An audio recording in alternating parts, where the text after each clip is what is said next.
Mute कर लीजिए। मन को शांत कीजिए, स्थिर कीजिए। आज हम हठ योगी ग्रंथ के एक नए चैप्टर को स्टार्ट कर रहे हैं। उसके लिए आप मानसिक रूप से तैयार हो जाइए। आज फर्स्ट लेक्चर है, तो आप पहले खुद को प्रिपेयर कीजिए मेंटली रूप से। लंबी गहरी सांस लीजिए, छोड़िए। मेरे साथ 3 बार पवित्र ओम ध्वनि का उच्चारण, तदुपरांत सरस्वती मंत्र। ओम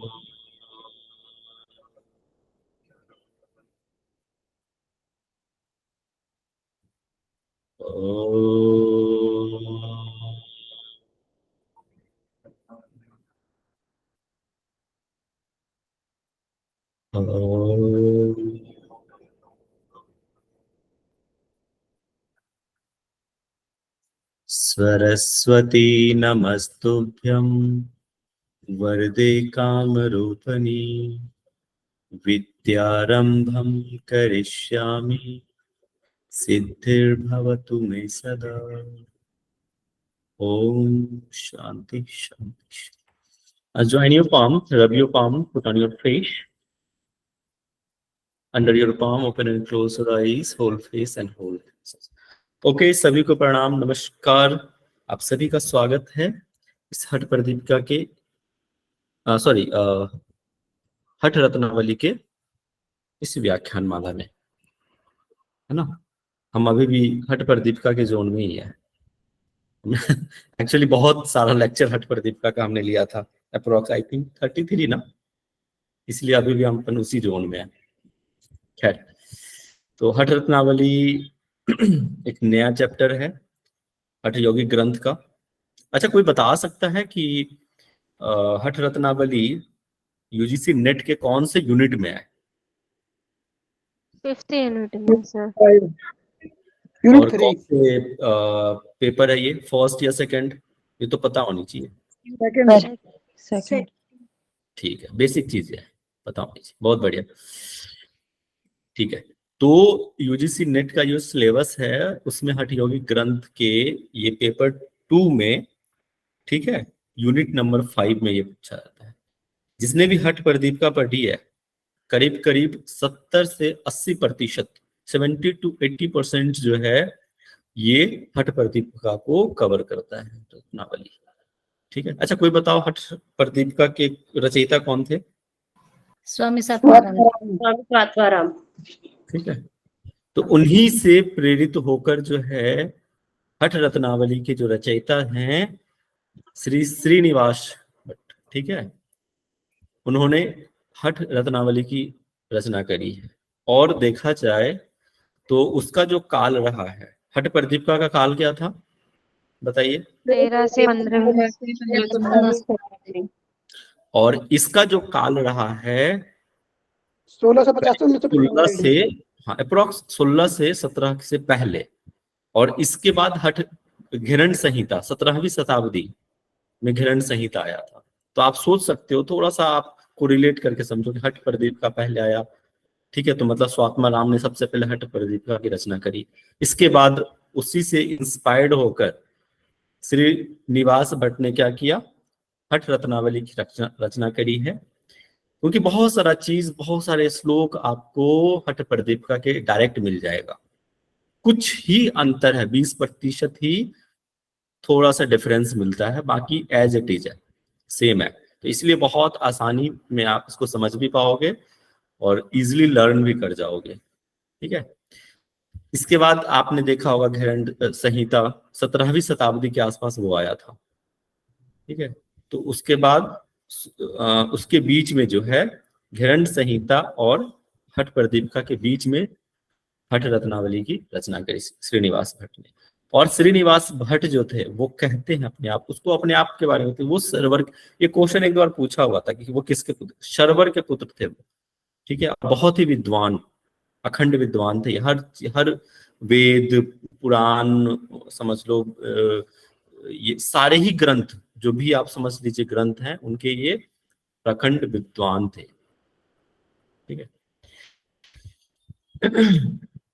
इसमें जैसे कि 4 अध्याय, जैसे आपने हठ प्रदीपिका ने में पढ़ा होगा कि 4 अध्याय है, वैसे भी इसमें भी 4 अध्याय था।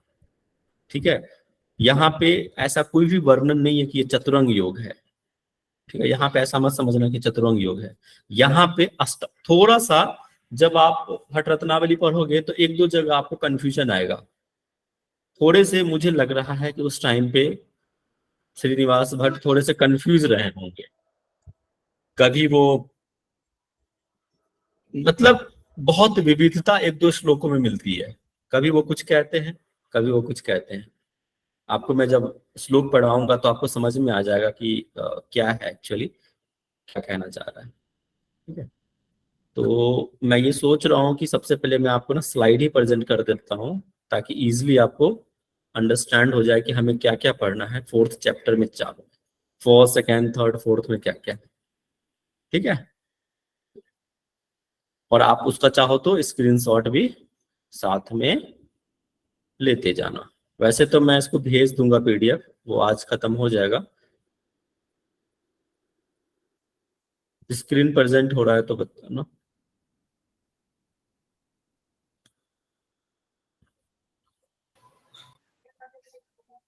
नहीं, ये नहीं। स्क्रीन प्रेजेंट हो रहा है क्या? जी सर। Yes sir. सर ठीक है। देखो लेक्चर तो मैं ले रहा हूँ, लेकिन इसके पीछे की जो इस स्लाइड के पीछे की मेहनत जो है उसमें मैम का है। उन्होंने ये पूरा स्लाइड तैयार किया है, उसमें बहुत थैंक यू। तो श्रीनिवास भट्ट जो थे, इसका जो प्रथम संस्करण जो आया था वो लोनावाला से प्रकाशित हुआ था, ये चीज भी ध्यान रखना। और इसका जो मूल ग्रंथ था, हठ रत्नावली का मूल ग्रंथ जो था वो नेपाली भाषा में था, उसको हिंदी में कन्वर्ट करके प्रथम संस्करण जो है लोनावाला, लोनावाला कहाँ, महाराष्ट्र में लोनावाला जो है। सर स्क्रीन तो सर ब्लैंक है, स्क्रीन शो ब्लैंक नहीं हो है, रहा है प्रेजेंट पर ब्लैंक है। अरे ऐसे कैसे? व्हाइट आ रहा है सर। रुक जाओ 1 मिनट, थांबा थांबा 1 मिनट, काय झाला?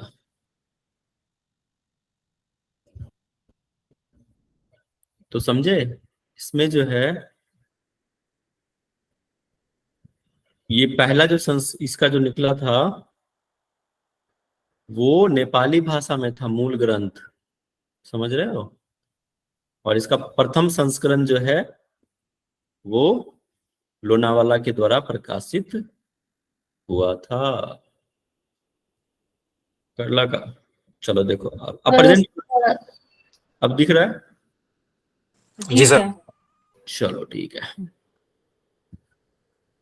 ओके, मैं थोड़ा सा इसको ओवरव्यू दिखा देता हूँ। एक ट्रेलर है ना, हठ रत्नावली का एक ट्रेलर है, 10 मिनट लगेगा। 1st चैप्टर में महायोग के बारे में बताया गया है।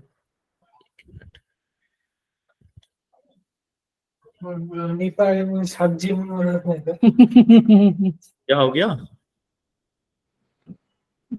किसकी हंसी आ रही है? देखो महायोग के बारे में बताया गया है। महायोग में यहाँ पे क्या है, 4 चीजें हैं महायोग के अंदर बताया है। क्या क्या? मंत्र योग,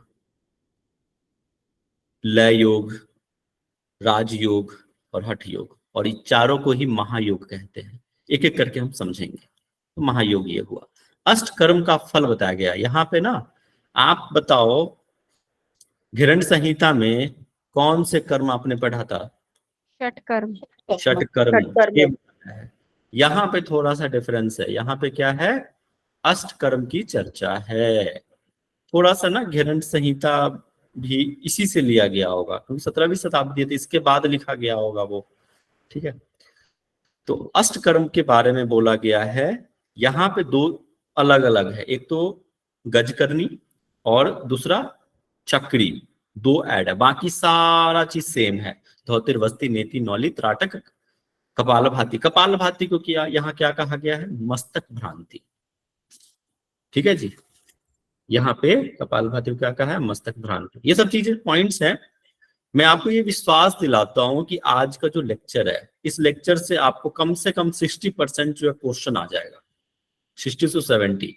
क्योंकि एग्जाम में जो है ना बहुत डीप नहीं पूछता है, इसका ओवरव्यू जितना है ना हठ रत्नावली, उसी में से एक क्वेश्चन उठा के दे देगा। तो अष्टकर्म का बताया, इसका फल के बारे में भी यहाँ पे बताया है। और इसका जो फल है, कहते हैं कि अष्टकर्म ये से करने से 6 चक्रों की शुद्धि होती है। 6 चक्र बताओ कौन कौन सा होता है? मूलाधार, स्वादिष्ठान, स्वादिष्ठान, मणिपुर, अनाहत, शुद्धि, आज्ञा। बुद्धि, आज्ञा, चक्कर, आज्ञा। ठीक है, तो ये 6 चक्रों की शुद्धि होती है, ये फल है। कुटिया के बारे में बताया, जो चीज आपने हठ प्रदीपिका में पढ़ा था, कुटिया कैसा होना चाहिए, कहाँ पे होना चाहिए, याद है ना आपको? सुराज्य, धार्मिक देश, याद है कि नहीं? पूछूं क्या जी अभी? सर। Yes sir.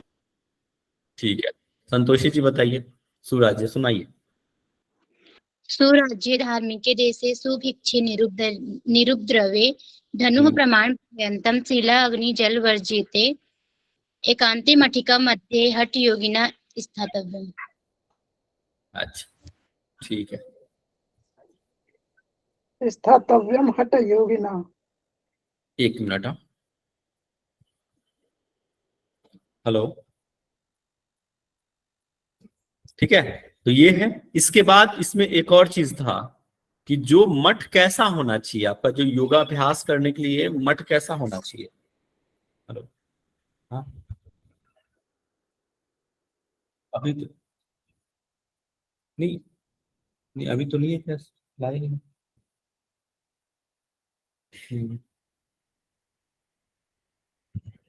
ठीक है, और इसमें क्या है, ऊंचा नीचा नहीं होना चाहिए, छिद्र नहीं होना चाहिए। रिमेम्बर? जी सर। कौन जी कंप्लीट सर। कराएगा? नेहा प्रजापति जी बताइए। जी सर बोला आपने, सुनाइए क्या है। जी सर। अल्पद्वारम रंध्रगर्त विवरम नाट्य उच्च निचायतम सम्यक गोमय सांद्र लिप्त ममलम निषेज जंतु जिजितम बाह्य मंडप वेद कूप रुचिरम प्रकार संवेष्टितम प्रोक्तम योग हटस्य लक्षणमिदम सिद्धे हटाभ्यासी भी। वाह, बहुत बढ़िया, वेरी नाइस। तो ऐसे याद होनी चाहिए। ठीक है, आपका आप मतलब 50, जिनको हट प्रदीप का अच्छे से पढ़ लिया उनका 50% का मतलब कि उसने पढ़ लिया, 50 का 70% उन्होंने पढ़ लिया हट रत्नावली। तो ये चीजें थी। तो यहाँ पे वही सही बताया कुटिया के बारे में, सेम श्लोक है यहाँ पे। मिताहार, मिताहार बताओ क्या था वहां पे, किसको मिताहार कहा गया है? थोड़ा हिंट दे देता हूं कि शिव जी को अर्पित करना। बताओ, कंप्लीट करो। सुस्निग्ध मधुराहार चतुर्थांश विवर्जते भुंजते शिव संप्रत्ये मिताहार से उच्यते। सेम एज इट इज ये श्लोक है मिताहार के बारे में।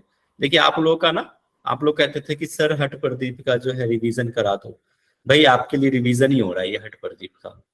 ओके, तो ध्यान से पढ़िए, आपका साथ में दोनों ही हो रहा है।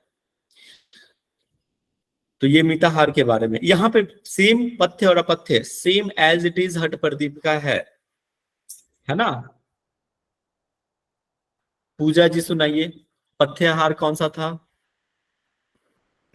याद है कुछ? सर धोमुल, याद तो नहीं है जौ, श्लोक।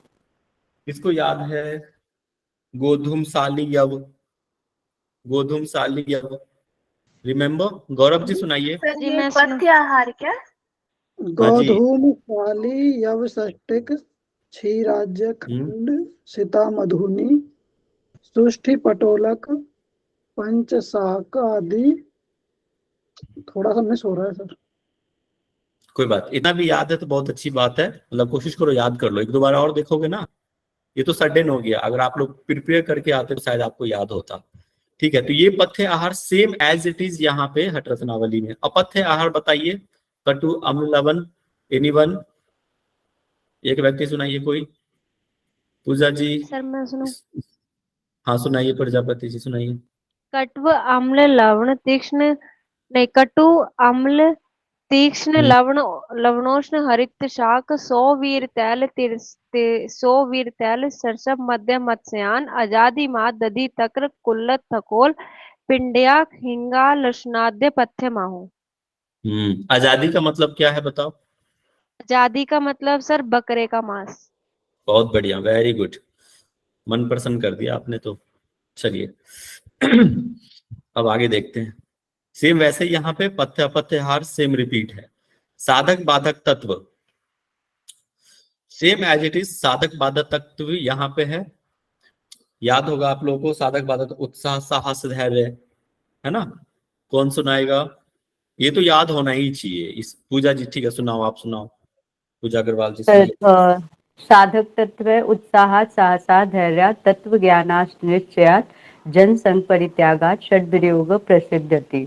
और बाधक तत्व है अत्याहार प्रयाश्च प्रजल्पो नियमाग्रह जन संगश्च लौल्यम च षट वियोगो विनश्यति। बहुत बढ़िया, वेरी गुड। ऐसे आप लोगों को टंग पे होना चाहिए। देखो ये सब क्वेश्चन तो पूछते ही पूछते हैं। अगर देखो, अगर ये याद रहा तो साथ में आपका हठ रत्नावली कंप्लीट हो गया और हठ प्रदीप का भी हो गया। इवन कई ऐसे अन्य हठ यौगिक ग्रंथ में भी ऐसा है, सेम है। तो हठ सिद्धि के लक्षण, हठ सिद्धि के लक्षण सेम एज इट इज हठ प्रदीप का कॉपी है। चलिए इसको भी बताइए क्या है हठ। मैं आपको थोड़ा सा हिंट दे देता हूं। वपु कृषत्व मत प्रसन्न वदने, ये श्लोक है। अशरफ जी सुनाइए। बपुः कृशत्वं वदने प्रसन्नता नादस्फुटत्वं नयने सुनिर्मले अनाहत बिंदुजय अग्निदीपनम हठसिद्धिर्लक्षणम। यह हठ सिद्धि के लक्षण यहाँ पे है, सेम एज इट इज। इसको हम डिटेल में भी पढ़ेंगे, डोंट वरी। अभी तो हठ योगी गुरुओं के नाम बताइए। हठ प्रदीपिका में कितने गुरुओं के नाम थे? 33। कौन सुनाएगा 33 नाम? प्रियंका पांडे जी सुनाइए।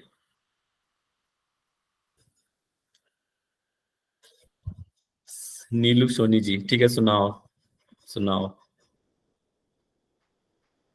जी सर। सुनाइए सुनाइए, नीलू जी सुनाइए।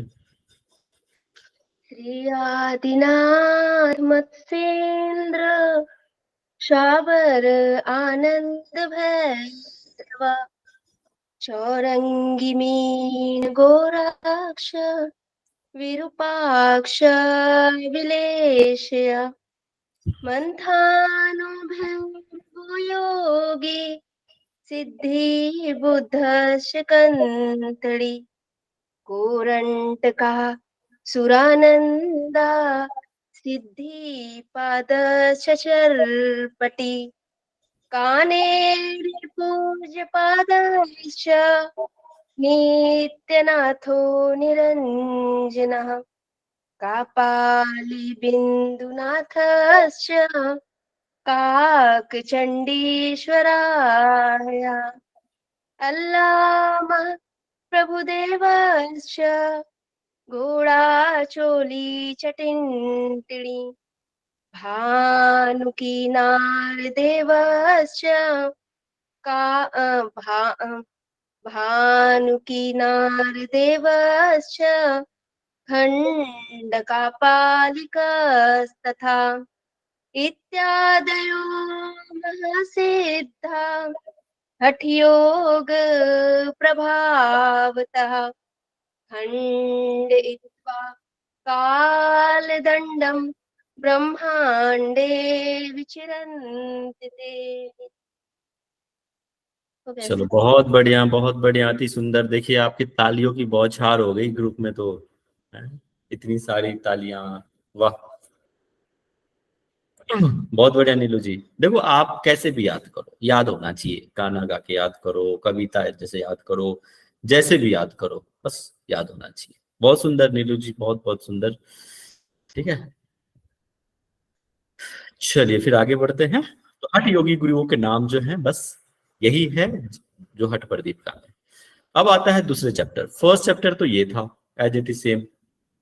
दूसरा कुंभक के बारे में। कुंभक अच्छा बताओ, घेरंड संहिता में कुंभक कौन कौन सा है? बड़ा आसान प्रश्न आप लोगों के समक्ष। कौन बताएगा? कौन बताएगा? कमल कुमारी कोमल बताइए, कोमल जी बताइए, आपको भी मौका मिलना है, सबको मौका मिलना चाहिए। बताइए। सहित सूर्य भेदी, हम्म उज्जयी, हम्म शीतली, भस्त्रिका, भ्रामरी, केवली, मूर्छा हम्म और प्लावनी। कंफ्यूजन है? प्लावनी नहीं तो सर, नहीं। प्लावनी नहीं है, एक लास्ट का याद नहीं आ रहा है सर।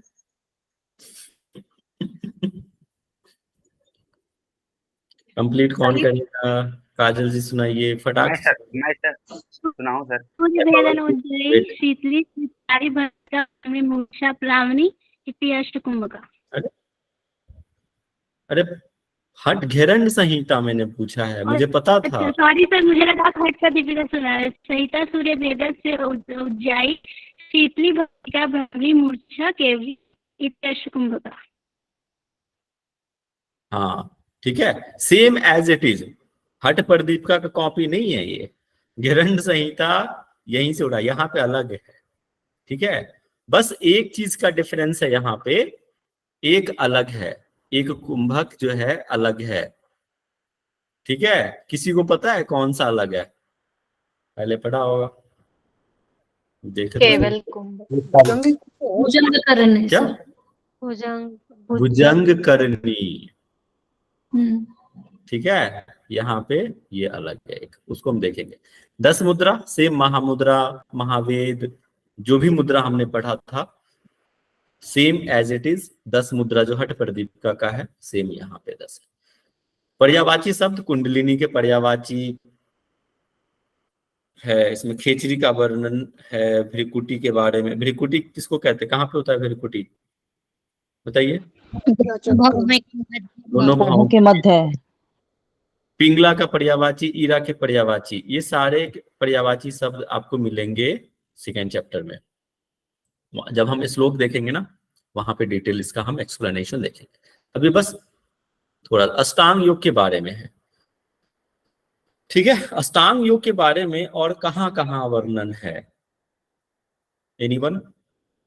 सर तो त्रिशिको ब्राह्मण उपनिषद में है, को योग दर्शन में, योग तत्व में है, योग और तत्व, योग दर्शन में भी है,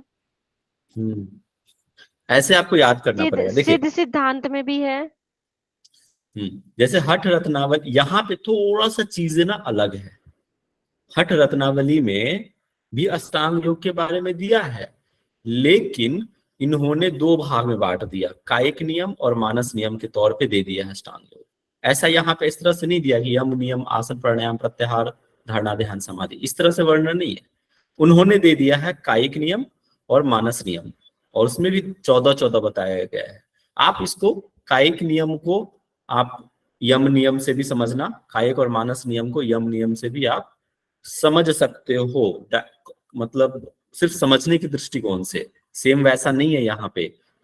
ठीक है, यहाँ पे कोई ऐसा ईश्वर प्रणिधान या फिर अपरिग्रह इस तरह का कोई चर्चा नहीं है, लेकिन बस आपको समझने की दृष्टिकोण से यहाँ पे अष्टांग योग स्वामी साधन ने थोड़ा सा अलग तरीके से वर्णन किया है।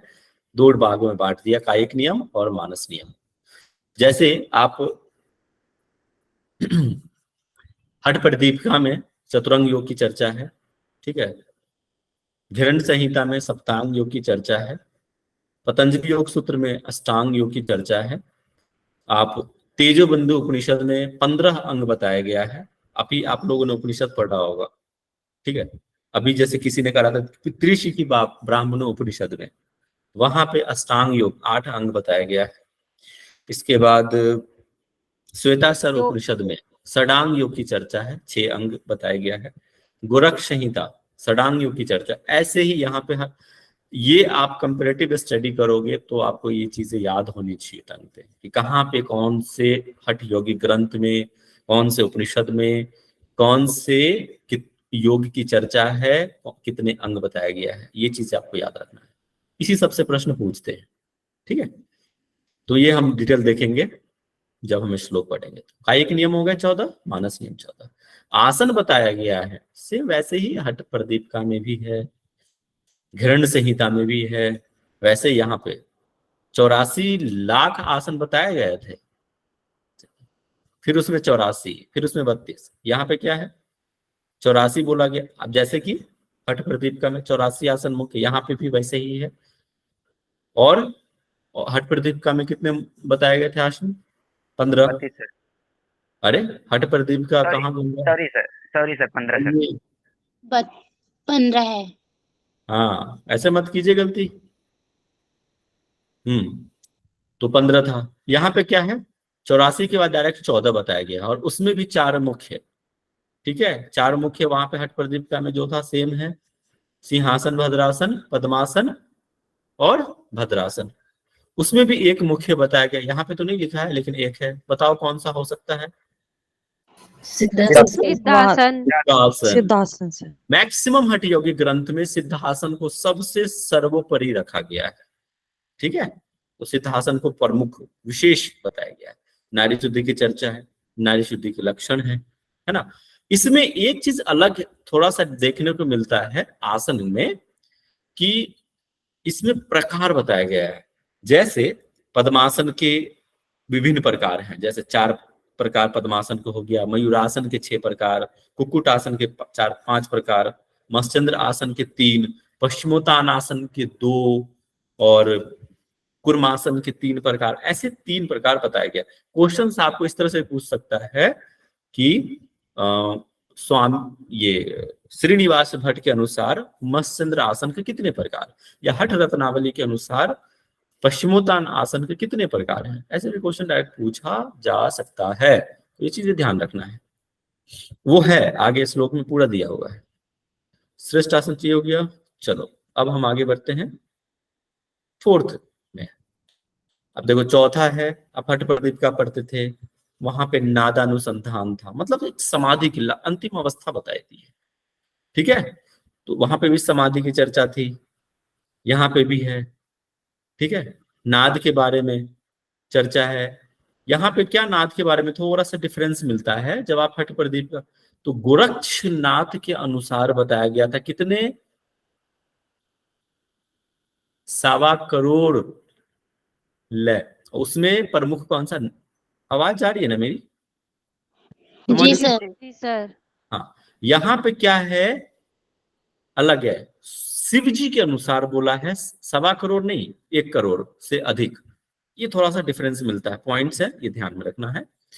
उन्मनी भाव, उन्मनी भाव क्या होता है? जब प्राण आपका सुषुम्ना में प्रवाहित होता है। सुषुम्ना में कैसे होगा प्रवाहित? जब ईरा पिंगला बैलेंस होता है तो प्राण सुषुम्ना में प्रवाहित होता है। जब सुषुम्ना में प्रवाहित होता है उसी वक्त तो कुंडलिनी जागृत होती है, तो क्या होता है उन्मनी भाव, मनोन्मनी भाव उत्पन्न होता है। उस वक्त क्या होता है? चित्त जो है शून्य हो जाता है। कुछ याद आ रहा है हठ प्रदीप का? चित्त शून्य हो जाता है, लय हो जाता है ना, उसी को कहते हैं उन्मनी भाव।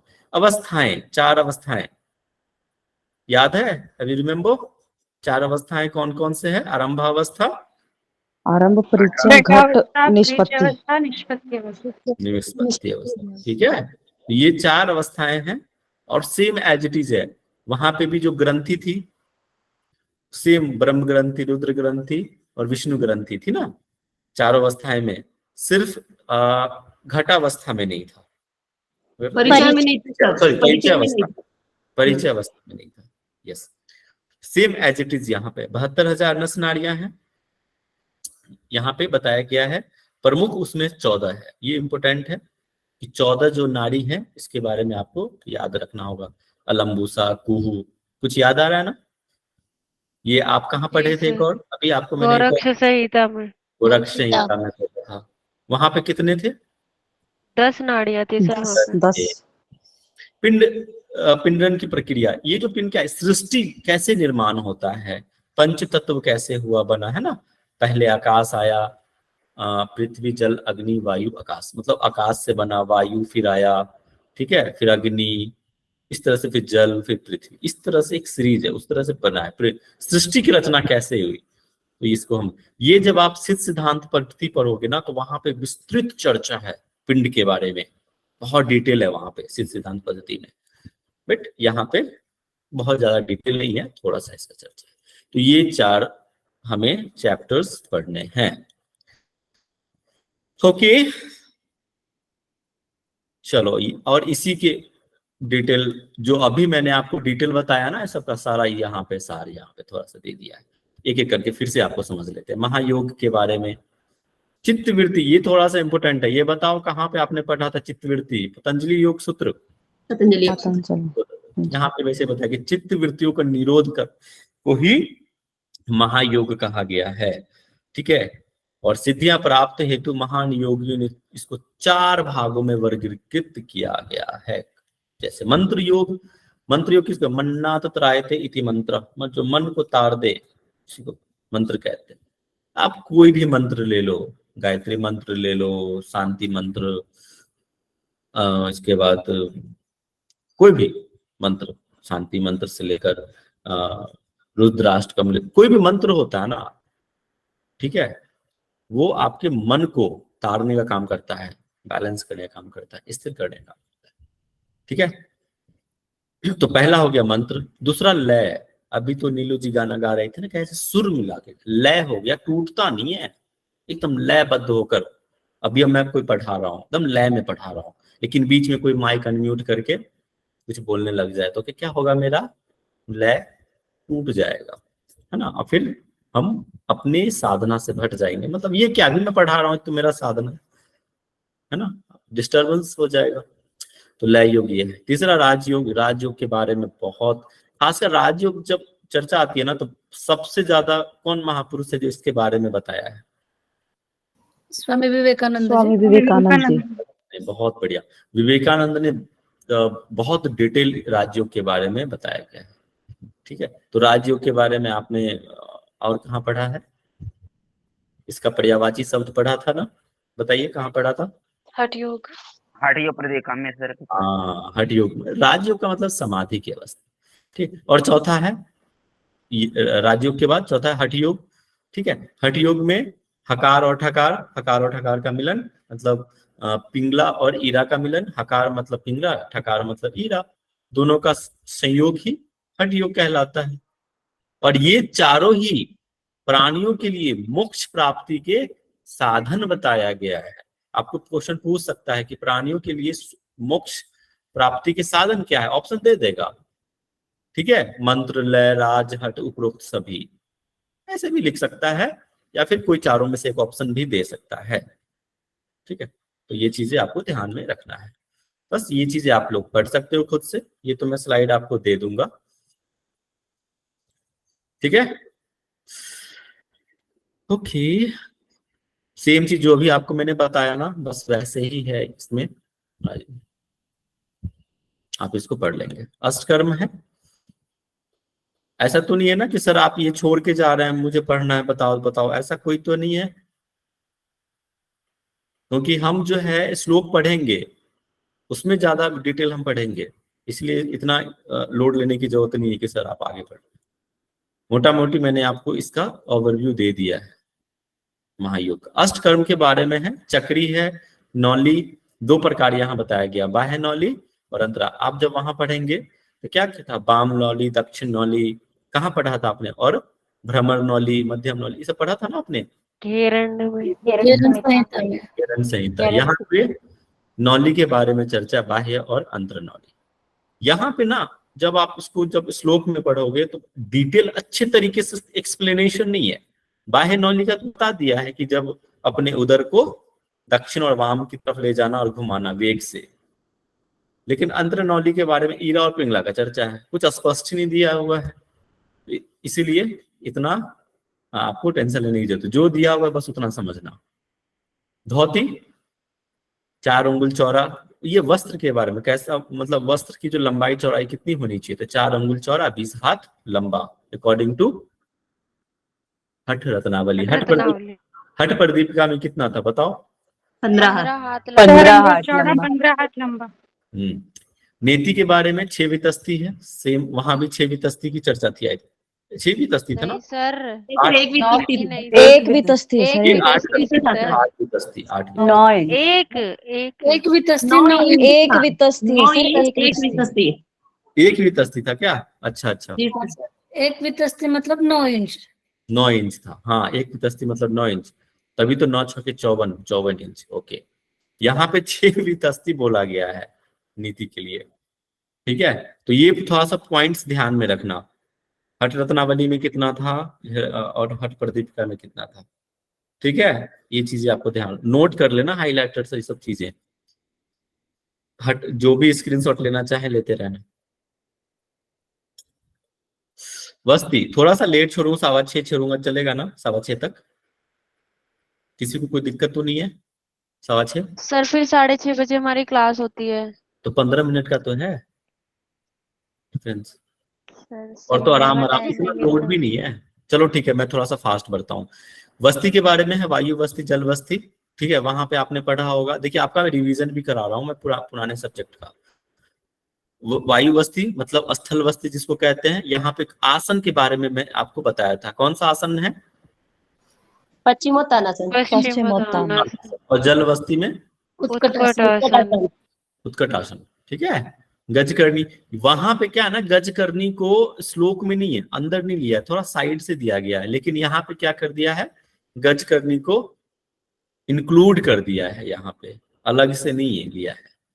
ठीक है, गजकर्णी। त्राटक हो गया, मस्तक भ्रांति मतलब कपालभाति। तो ये 8 था। हठ सिद्धि के लक्षण। ठीक है, वपुकृष्टता मतलब वही था, शरीर पतला होना चाहिए, मुख प्रसन्न होना चाहिए, नाद स्फुट मतलब वाक पटुता होनी चाहिए, नेत्रों में चमक, आंख आनंद की अनुभूति, जॉयफुल होना चाहिए। बिंदु जय, बिंदु जय आपको बताया मैंने, जो सोमरस का मतलब ऊपर से टपकता है, उसको जीत लेना। जो आप विपरीत करनी हो गया, या फिर और क्या था, खेचरी से बिंदु जाते हैं। इसके बाद रोगों से मुक्ति होता है, आरोग्यता आती है, जठराग्नि वृद्धि होती है, नाड़ियों की शुद्धि होती है। ये तो आपको अष्ट सिद्धि के लक्षण। अष्ट कर्मों से क्या होता है, चक्रों की शुद्धि होती है। अब कौन कौन से अष्ट कर्म से कौन कौन सी शुद्धि होती है, ये चीजें आपको ध्यान में रखना है। ये स्लाइड ना आप लोग अच्छे से पढ़ लेना और बार बार पढ़ना, एग्जाम से एक बार पढ़ने भी पहले भी पढ़ लेना। इसमें से पक्का मुझे तो लग रहा है 100% नहीं पूछते, इतना ऊपर से पूछेगा, इतना डिटेल नहीं पूछेगा। चक्री, चक्री से मूलाधार चक्र। चक्री में क्या होता है कि जो उंगली होता है, यहाँ पे ना मतलब विशेष कोई उंगली के बारे में चर्चा नहीं है, कोई भी एक उंगली हो, मतलब जनरली हम मध्यमा उंगली से समझना है, क्योंकि सबसे लंबी उंगली है। और आधा उंगली क्या है, मल गुदा द्वार में अंदर ले जाकर उसको घुमाना होता है। ठीक है, इससे क्या होता है, जो आपके वायु गोला, गुल्म रोग, पाइल्स, ये सब सारे रोग दूर होते हैं चक्री से। तो मूलाधार चक्र जागृत होता है। वज्रोली है, इसे स्वादिष्ठान चक्र जागृत होता है। नौली से मणिपुर चक्र, ठीक है, पेट को जो हम चलाते हैं। धौती से अनाहत चक्र और विशुद्धि चक्र। नेति और त्राटक से आज्ञा चक्र। वस्ती और कपालभाति से संपूर्ण शरीर की शुद्धि होती है। ठीक है जी, तो ये 6 चक्र हो गए, समझ गए? आज्ञा, विशुद्धि, अनाहत, मणिपुर, स्वादिष्ठान, मूलाधार। तो ये आपको याद रखना है, इंपॉर्टेंट है ये चीजें। अब आता है स्थान। सुराष्ट्र, सुराज्य, धार्मिक देश, सुभिक्ष, निपुण, ये चीजें मठ के बारे में बता दिया है। पथ्य अपथ्य ये चीजें ऑलरेडी मैंने डिस्कस कर दी है आपको। मिताहार क्या होना चाहिए, 1/4 जो है खाली छोड़ना, शिव को अर्पित करके लेना भोजन। बाधक तत्व, अत्याहार, प्रयास, प्रजल्प, नियम, आग्रह, जनसग, लौल्यम। लौल्यम बताओ क्या होता है लौल्यम? चंचलता। चंचलता। ठीक है, प्रजल्प बताइए क्या होता है? अधिक बोलना, अधिक बोलना। बातूनी, है ना, बक बक बक बक करते रहते हैं, कुछ काम धाम तो रहता नहीं है, बकैती पेलते रहते हैं, है ना, वो हो गया प्रजल। ये बाधक तत्व है। साधक तत्व जो योग में सफलता। अच्छा एक बात बताओ, कई बार क्या होगा ना कि साधक हठ प्रदीपिका में बाधक तत्व को वहां क्या चीज लिया गया है, क्या बोला गया है? एडजेक्ट बाधक तत्व नहीं लिखा है वहां पे, क्या लिखा है? विन्यसति योग, बताया? याद आ रहा है कुछ? विन्यसति, हाँ, याद आ रहा है कुछ? वहां पे एग्जाम में ना कई बार देखो, चीजें समझो, आपको आता हुआ क्वेश्चन कई बार छूट जाएगा, अरे यार यहाँ पे, हाँ षड्भिर्योगो विनश्यति। विन्यसति, ये दे सकता है कि योग में बाधक तत्व नहीं देगा, बोल देगा कि योग को विनाश करने वाले कौन से तत्व हैं, आपके योग साधना में कौन से विनाश, इस तरह से घुमा फिरा के दे देगा। तो अरे वहां तो बाधक तत्व सर बताए थे, यहाँ तो ये, ऐसा मत, ठीक है। वैसे ही प्रसिद्ध्यति साधक तत्व, ठीक है, पढ़ा था ना आपने योग में सफलता के लक्षण, तो ये यहाँ पे दिया गया, ये इतने सारे, थोड़ा सा अलग है, यहाँ पे 12 दिया गया है और बाधक तत्व 6 ही है सेम। उत्साह, निश्चय, धैर्य, तत्व ज्ञान, है ना, बिंदु की स्थिरता, मिताहार, जनसंघ का त्याग, निद्रा त्याग, श्वास पे नियंत्रण, आसन स्थिरता, आलस्य त्याग और आचार्य एवं गुरु की कृपा, ये चीजें क्या है, गुरु की कृपा से सिद्धि नहीं प्राप्त होती, ठीक है, उसकी कृपा से ही आपको सिद्धि मिलेगी। तो ये आपके हो गए साधक। हठ योगी गुरु के नाम, है ना, 33 जो सुनाया था नीलो जी ने, सेम वैसे ये पहला हो गया। दूसरा में नवकुंभक, भ्रस्तिका, ब्राह्मणी, सूर्य भेदी, ऊंचाई, शीतली 80 बार करने को कहा गया। मूर्छा, शीतकारी, केवली और अलग क्या मिलता है, भुजंग करनी। ओके, ये चीजें आपको याद होना चाहिए। अलग क्या है, सर इसमें जो सीक्वेंस दिया है वही रखना है, सीक्वेंस जरूर याद रखना है। अच्छा, इसमें अलग है ना सीक्वेंस थोड़ा, थोड़ा अलग हो सकता है, शायद वही भ्रस्तिका, ब्राह्मणी, सूर्य भेदी, ऊंचाई, इस श्लोक हम पढ़ेंगे ना तो और क्लियर हो जाएगा। अभी आप ऐसे देख लो बस क्या क्या है, इस श्लोक में आपको और क्लियर हो जाएगा, तो आप एसेंस रखो। अलग क्या है, भुजंग करनी। 10 मुद्रा सेम, महामुद्रा, महाबंध, महावेद, विज्ञान, मूल बंध, ये आसान, देखो याद करना बहुत ही सिंपल है। 4 बंद तो हो गए, है ना, 3 बंद उड्यान, मूल बंद, उड्यान, जालंधर, महाबंध 4, तो ऐसे ही महामुद्रा, महावेद 2 और इसका विपरीत करनी, वज्रोली, शक्ति चालिनी, खेचरी, हो गए 10, सिंपल।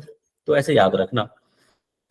पर्यायवाची शब्द जो है शक्ति चाल, अच्छा वेस्टांबर कहाँ आपने पढ़ा था, वेस्टांबर योग बीज में वेस्टांबर वस्त्र। तो बताओ यार, कौन कह रहा था कि हमें योग भी समझ नहीं आया, इतने अच्छे से समझ में आया, आपको याद है अभी तक। वेस्टांबर, ठीक है, बताया गया कि वेस्टांबर शक्ति चालिनी में आया था, कि आप वहां जब पढ़ोगे ना तो इसका उतना स्पष्ट चर्चा नहीं था, लेकिन जब आप घृण संहिता पढ़ोगे तो वहां पे बहुत अच्छे से दिया कि वस्त्र को क्या करना है, कमर पे से लिपेटना है और भभूत इस तरह से लगाना है, इस तरह से था शक्ति चालिनी। शायद, आई थिंक आप लोग को मैं से पढ़ा रहे होंगे तो ऐसा ही है कुछ, वैसे ही है सर। ऐसा ही है ना। हाँ सर, सेम। 12 अंगुल है विष्टांबर यहाँ पे और 6 अंगुल चौड़ा वस्त्र है। 2 मुहूर्त से 6 महीने तक इसको अभ्यास करने के लिए कहा गया। कुंडलिनी का पर्यायवाची शब्द बताया गया, फनी, कुंडलिनी, नागी, चक्री, वक्री, सरस्वती, ललना, रसना, ये मतलब पर्यायवाची है, इसको आपको याद रख लेना है। ललाटी, शक्ति, शंखनी, भुजंगी, स्क्रीनशॉट ले लेना। शेषा, कुंडलिनी, सर्प, ये लिख मत लेना, स्क्रीनशॉट ले लेना, सर ने बोला था स्क्रीनशॉट ले लेना, तो ये पर्यायवाची नहीं है। कुंडलिनी, सर्पनी, मणि, आधार शक्ति, कुटीला, कराली, प्राण, वाहिनी, अष्टवक्रा, षडाधारा, व्यापनी, कलनोधरा, कुंती। इसमें ना आप ज्यादा श्लोक पे लोड मत लेना, रत्नावली में 1-2 श्लोक है भाई, ठीक है, बट ज्यादा श्लोक नहीं। इसके हिंदी भी बहुत अच्छे हैं, हिंदी से भी आप याद रख लोगे तो अच्छा रहेगा। खेचरी, यहाँ पे सुषुम्नग ऐसा कहा गया। अमृता, मूर्ध्वा, लंबिका, ये पर्यायवाची हैं इनके, ये आपको याद रखना है, वेरी वेरी इंपॉर्टेंट, ठीक है। भृकुटी को यहाँ पे कहा गया है क्या, त्रिकुंड, सूचिहट, गोविट, शिखिर, श्रीखंड, त्रिशंखी, वज्री, आमकारी, मूर्ध्वनाल, ये भृकुटी को कहा गया है, इसके पर्यायवाची है। पिंगला के पर्यायवाची दामनी, सूर्या, यामिनी, अक्षरा, कलागिन, रुद्री, चंडी, ये है आपके पिंगला के पर्यायवाची। ईरा के पर्यायवाची है चंद्रा, सिनीवाली, गंगा, वाम, बोधि, वाम बोधि है ये, ठीक है, वाम बोधि। तो ये हो गया पर्यायवाची। थर्ड, थोड़ा सा पैसेंस रखो, हो जाएगा। अष्टांग योग, यहाँ पे ना मैंने आपको पहले ही कहा था, यहाँ पे थोड़ा सा अलग मिलता है, अष्टांग योग में अलग अलग थोड़ा सा दिया गया है। श्रीनिवास भट्ट ने थोड़ा सा अलग तरीके से दिया है। मन के लिए नियम, मनसा नियम जिसको कहते हैं, है ना, इसमें क्या क्या आता है? चित्त आनंद, संतोष, मौन, इंद्रिय नियंत्रण, इंद्रियों का निग्रह करना, दयालुता, विनम्रता, ईश्वर में विश्वास, भद्रता, जेंटलनेस, विचारों की शुद्धि होनी चाहिए, अहिंसा, ब्रह्मचर्य, ब्रह्मचर्य है ना, आचर्य ने ब्रह्मचर्य, क्षमा, स्मृति, सहनशीलता। ये 14 जो है मनसा नियम बताए गए हैं, इसको रट जाना इंपॉर्टेंट है। और दूसरा कायिक नियम, कायिक नियम क्या बता दिया शिवांश भट्ट ने, इसको भी आपको याद रखना है। स्नान होना चाहिए। वहां पे आपने पता पतंजलि योग सूत्र में क्या पढ़ा था? सोच सोच संतोष तप तप स्वाध्याय स्वाध्याय ईश्वर प्रणिधान है। यहाँ पे थोड़ा सा अलग है। देखो, स्नान, शौच, संकल्प, सत्य, तप, यज्ञ, जल अर्पण, आत्मनियंत्रण, देह दंड, तितिक्षा, धैर्य जिसको हम कहते हैं, तितिक्षा मतलब धैर्य, श्रद्धा पूर्वक नमस्कार, प्रदक्षिणा मतलब परिक्रमा करना। आप लोग जानते भी होंगे, जब आप जाते हैं तो किसी परमात्मा की परिक्रमा करना, किसी मंदिर की परिक्रमा करना, ऐसा होता है ना। किसी को हम मानते हैं इस तरह से कि नहीं, हमें इतना परिक्रमा करना है, या फिर ये मध्य प्रदेश में एक है नर्मदा नदी की परिक्रमा करना है, इस तरह से प्रतिज्ञा का पालन करना, उपवास, ये सारे चीज क्या है? कायिक नियम बताया गया है। ओके, आसन यहाँ पे टोटल आसन दिए गए हैं और 10 इसमें है। मुख्य आसन, स्वस्तिक, गौमुख, पद्म, पद्मासन, वीरासन, सिद्धासन, मयूरासन, कुक्कुटासन, भद्रासन, सिंहासन, मुक्तासन, ये 10 मुख्य आसन है। इसको आपको याद करना है, ठीक है। और ये आसन के लाभ बता दिया गया है। ये सेम लाभ जो है आपको कहाँ पढ़ा था? स्थैर्यम आरोग्यम लाभ बता, हठपर दीपिका में, ठीक है। तो सेम चीज यहाँ पे भी वर्णन है। स्थिरता आती है, आरोग्यता आती है, और हल्कापन आता है। श्रेष्ठ आसन सिद्धासन, पद्मासन, सिंहासन, भद्रासन, और उसमें भी श्रेष्ठ क्या है? सिद्धासन बताया गया है, और इसको यहाँ पे अलग अलग नाम से डिनोट किया गया है, वज्रासन, मुक्तासन और गुप्तासन। ठीक है जी, यही चीज था ना वहां पे भी हठपर दीपिका में। कुछ याद आ रहा है? जी सर। कोई ऐसा तो नहीं समझ रहा है कि सर आप तो हठपर दीपिका पढ़ा रहे हैं, क्या है कि हठ रत्नावली? धोखा हो गया मेरे साथ। धोखा नहीं देंगे आपको हम, डोंट वरी। और सिद्धासन में ही देखो दृष्टि कहाँ रख, अच्छा बताओ, पद्मासन में दृष्टि कहाँ होती है? नासिका।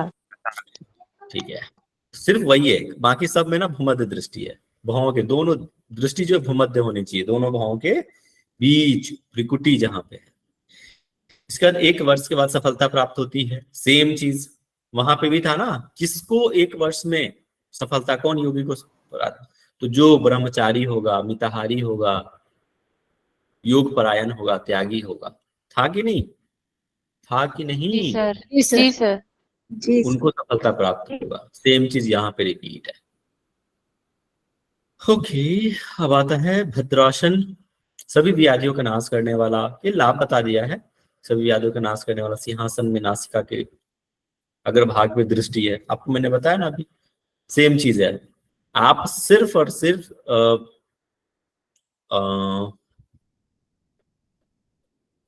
भद्रासन था ना, सिद्धासन याद रखिए। सिद्धासन, वहां पे भ्रिकुटी पे। बाकी आप देखो भद्रासन में कुछ नहीं है इस तरह से। सिंहासन में है नासिका की दृष्टि, नासिका ग्रह दृष्टि, और तीनों बिन अनायासी लग जाता है।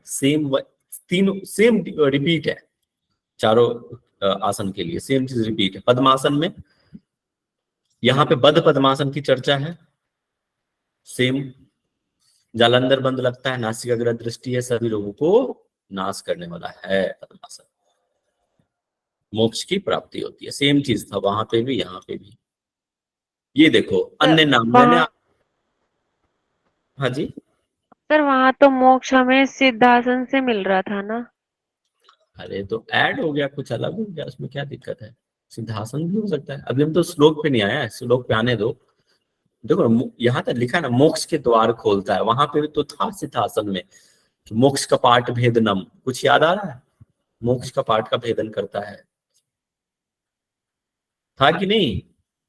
जी सर था, लेकिन अभी सिद्धांत जैसे अभी आपने नीचे दिखाया ना, पद्मासन में भी जो है वो प्राप्त होते हैं, ये मोक्ष की प्राप्ति होती है। हाँ, तो यहाँ पे भी होगा। वही क्या पूछी दिक्कत थी है? सर मैं। हाँ, कोई दिक्कत नहीं है, यहाँ पे भी है। वहां पे पढ़ा था ना, उसमें मोक्ष का पार्ट है जम सिद्धाश्रम। ठीक। अब देखो, जो मैंने आपको बताया थे, यहाँ पे थोड़ा सा अलग मिलता है, भिन्नता बाकी जगह से। प्रकार पूछ सकता, पद्मासन के 4 प्रकार, देखो ये नाम है।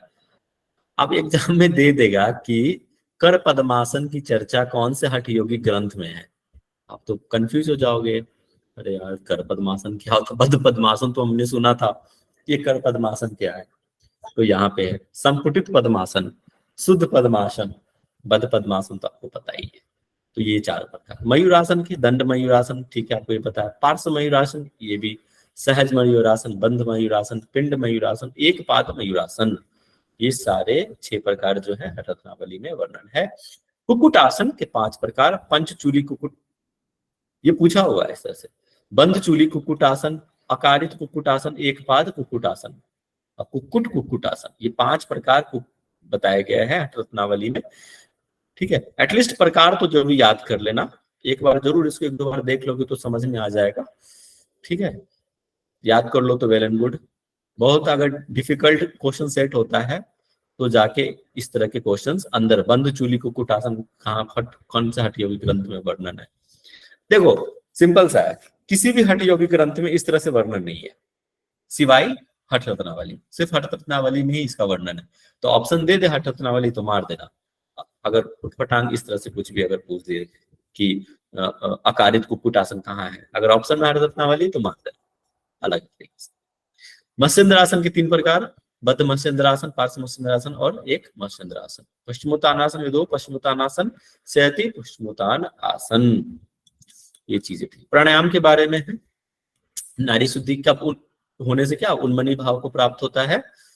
33 देवता का भी इसका अभ्यास करते हैं, स्वयं ब्रह्म व 33 देवता भी इसका अभ्यास करता है। प्राणायाम किस में करना चाहिए, सिद्धासन में, बद्ध पद्मासन और स्वस्तिक आसन में इसका अभ्यास करना चाहिए। नारी शुद्धि कब तक, 3 महीने तक करना है।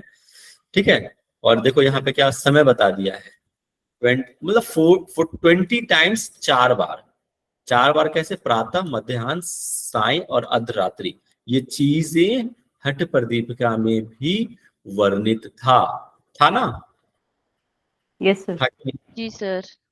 और क्या होता है, इससे 3 प्रकार के साधक बताए गए। कौन कौन सा, प्रथम प्रकार मतलब जिसमें क्या होता है, आपको बताया था ना कि अधम कोटि, जो निम्न कोटि, अधम, मध्य, उत्तम। उत्तम कोटि। तो अधम कोटि मतलब क्या होगा, ताप उत्पन्न होगा जिससे पसीना आएगा, और उस पसीने को क्या करते थे अपन, शरीर पे मलते थे। कंपन होगी मध्यम कोटि में, और उत्तम कोटि में क्या होगा, प्राण ऊपर की तरफ उठेगा, ऊर्ध्व गति हो जाएगा प्राण, है ना। नारी शुद्धि के लक्षण हो गए, कृष्णता का, है ना, कांति जायते वायु धारण, कृष्णता मतलब पतला, जठराग्नि प्रदीप्त होगा, नाद की अभिव्यक्ति होगी, जो साउंड होता है वो सुना, आरोग्यता आएगा। तो ये उसके लक्षण। उपदेश 4, बस 2 मिनट और हमें दे दीजिए।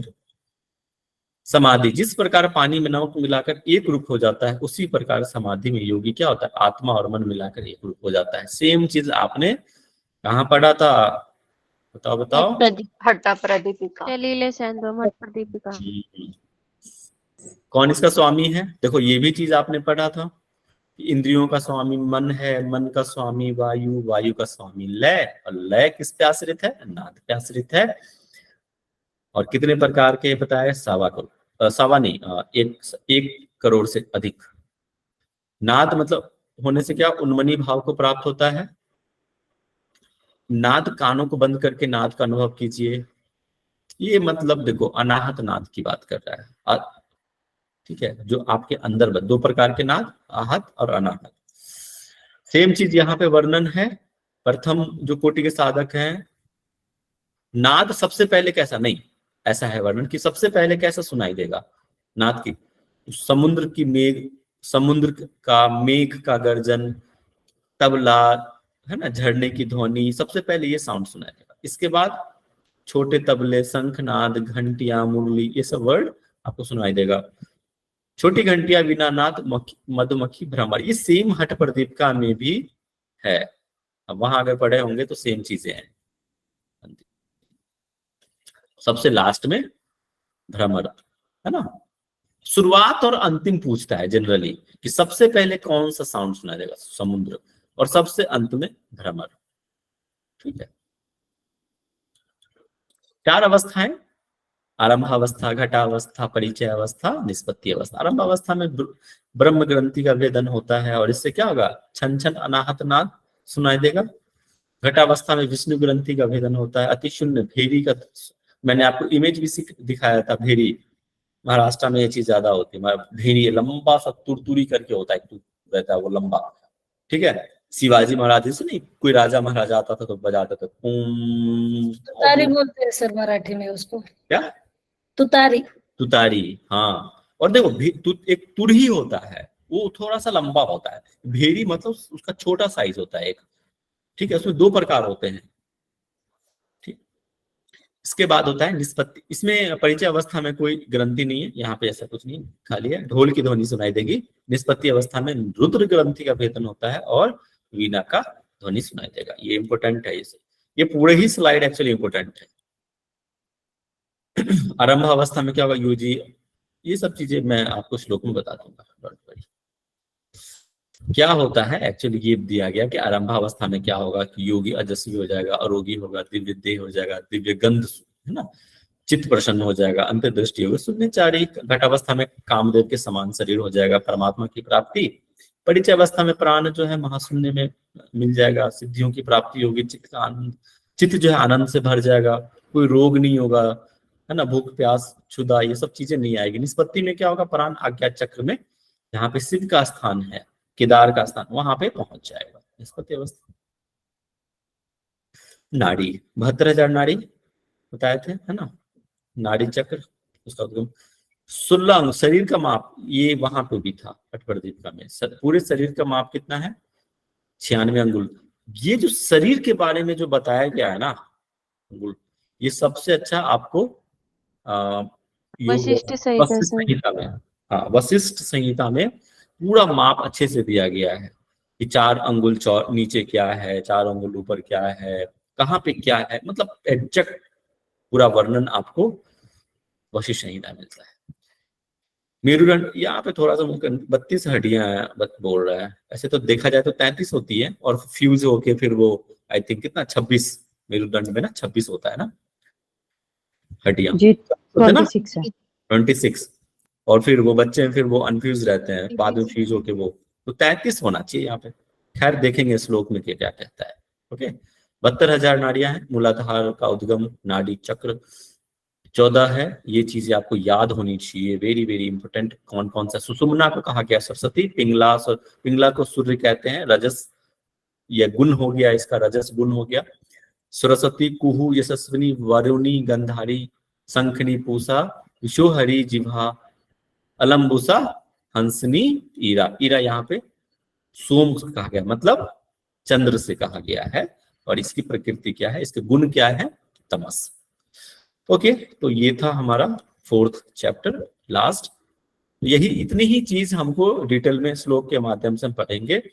श्लोक में क्या है, कुछ वहां पे बुक में कुछ अनएक्सपेक्टेड कुछ चीजें हैं, वो नहीं पढ़नी है, सब नहीं पढ़ना है, कुछ कुछ चीजें ऐसे जो हमें छोड़ देना है उसमें। ठीक है जी, तो ये था टोटल, हम आपको हठ रत्नावली का पूरा कंप्लीट ओवरव्यू आज आपको करा दिए। कल गाड़ी हमारी थोड़ी सी और फास्ट होगी। हाँ, ये मैं आपको भेज दूंगा परवेज जी। ये अभी आप जो है, ये लेक्चर बहुत इंपॉर्टेंट था आप लोगों के लिए। ठीक है, इससे आपको, मुझे जहां तक अनुमान है कि 70 से 80% चांसेस है कि इसी में से रहेगा क्वेश्चन, बट फिर भी हम और अच्छे से हठ रत्नावली को समझेंगे कल, जब हम श्लोक के माध्यम से एक एक करके, क्योंकि मेरा आदत है कि हर एक श्लोक को समझना, जो आपके एग्जाम पॉइंट ऑफ व्यू से है उसको। ठीक है, तो उम्मीद है आपको समझ में आ गया होगा। अच्छे से पढ़ के आना, आते ही मैं आपसे प्रश्न पूछूंगा, ये स्लाइड में आपको भेज दूंगा ग्रुप में, और इसको जब आप अच्छे से पढ़ लोगे तो फिर आगे समस्या बिल्कुल भी नहीं आएगी। चलिए, तो शांति पाठ कर लेते हैं, है ना। कोई ऐसा है जिनको समझ नहीं आया हठ रत्नावली? फिर बाद में मत करना किसी। सर हाँ एक कंफ्यूजन था। हाँ पूछिए। जैसे कि इसमें अष्टांग योग के बारे में बताया गया है 8 अंग, तो इसमें तो 2 दिया गया है, मानस और कायिक, और उसमें भी 14-14 दिया हुआ है, तो ये 8 अंग कैसे कैसे हो हुए? गया? कैसे हो गया? देखो यहाँ पे यही चीजें हैं, मैंने आपको सबसे पहले बताया कि बहुत चीजें जो हैं आपको कंफ्यूजिंग करेगी। ये तो एक पॉइंट हो गया, इसमें एक और ऐसे चीज है, मतलब और भी कि श्रीनिवास भट्ट कहीं कहीं कुछ अलग कहते हैं और एक दूसरे श्लोक में कुछ और चर्चा कर देते हैं, कंफ्यूजिंग है। ये डिटेल अच्छे से इन्होंने अष्टांग योग के बारे में डिटेलिंग नहीं बताया गया कि 8 अंग में कौन कौन सा चीज आएगा। उन्होंने अष्टांग योग में ही मानस और कायिक ये बता दिया, कायिक नियम और मानस नियम उसके अष्टांग योग के अंदर डाल दिया है। ठीक है, आप इसलिए मैंने कहा कि इसको आप यम नियम से समझ सकते हो, और बाकी जो है जैसे आसन देखा, प्राणायाम देखा, साधन, ऐसे इस तरह से कोई स्पष्ट वर्णन नहीं है। जैसे पतंजलि योग सूत्र में कैसे था, यम नियम आसन प्राणायाम प्रत्याहार धारणा ध्यान समाधि ऐसा था। ठीक है, सप्तांग योग में आप देख रहे थे षटकर्म आसन फिर मुद्रा बंद इस तरह से था। यहाँ पे ऐसा कुछ नहीं है, यही थोड़ा सा डिफरेंस है, थोड़ा सा कंफ्यूजिंग क्रिएट करता है विद्यार्थियों के लिए भी। और एक दो और जगह आपको कंफ्यूजिंग आएगा जब मैं आपको श्लोक पढ़ाऊंगा। ठीक है, तो आप इतना लोड मत लीजिए, इतना डिटेल में इस सब चीजें नहीं पूछती हैं। ठीक है सर इसका कोई स्पेशल पब्लिकेशन या स्पेशल राइटर का बुक रिकमेंड करेंगे आप? ये मैंने आपको शो कराया था ना, ये स्टार्टिंग में जो बुक है, आप हथ रत्नावली डालोगे ना वो आ जाएगा। ये मैंने सतपाल कीचड़ का है, सतपाल कीचड़ की एक ही बुक आती है। हाँ मैंने प्रेजेंट किया था ना, उस पे इमेज भी है, तो मैं फिर से एक बार दिखा देता हूँ। सबसे पहले उस पे ना उस तरह की इमेज है। स्क्रीन प्रेजेंट हो रहा है क्या? Yes sir. जी सर। ये देखो, ये दिख रहा है हठ रत्नावली सरल हिंदी में, यही बुक है। Okay sir. ठीक है, एसपी पब्लिकेशन है आई थिंक ये। ठीक है, तो ये था हमारा आज का लेक्चर। कल मैं प्रश्न पूछूंगा आते ही, आप इसको पढ़ के आना अच्छे से। ठीक है, कोई प्रश्न है और किसी का तो